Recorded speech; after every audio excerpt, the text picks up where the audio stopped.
For truth to be sown, we have to make our hearts fertile spaces for it. We have to open our lives to the truth of the poor. I want to share with you Venicia's story, who is one of the many Salvadoran women who opened my heart to the truth. Venicia grew up in a poor rural community in the Bajo Lempa in El Salvador. Her truth as a little girl was poverty. It was hunger. It was never going to school. It was hard work in the fields cutting sugarcane. In her teenage years, when she was maybe about the age of many of us in the room, the truth of poverty became a reason to organize. As Venicia says in her Christian-based community, nos iluminaron las mentes. They lit up our minds with this idea that God didn't want poverty and injustice. So there came a time in El Salvador where asking for a little plot of land to plant the beans and the corn to feed your family became a death sentence. There were massacres, there were death squads, there were mutilated bodies on the sides of the road, there was torture paid for by our government. And inspired by the truth of God's love for all of us, Venicia and her family chose to stay in El Salvador amidst the violence and continue to fight for justice and fight for truth. Venicia, during the war, lost 12 of her children. 12 of her children.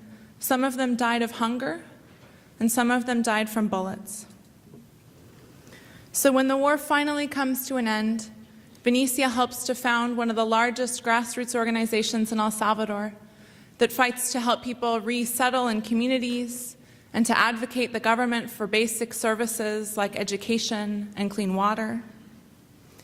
And today, Venicia's truth is in her own land, in soil just like the soil you all have brought from your homes.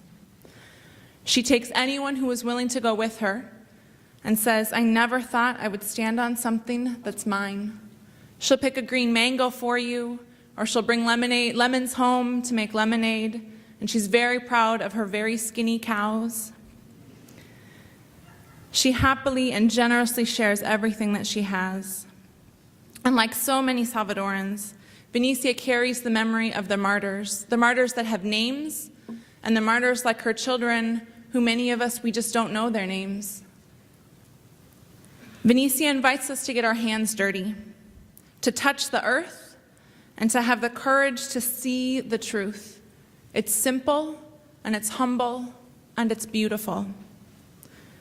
So I come today in honor of her, the truth that she has sown in me, and the truth that she has sown in thousands of others, especially women, but men too, and youth, and elder people, and people from the United States and from all over the world that have visited her and have visited her country, or who come like places like this today to share in that. Venicia and the martyrs, all of them, invite us to open our hearts and to make our hearts fertile ground so that their truth can be sown in it and can grow and can flourish in it, in solidarity and in love.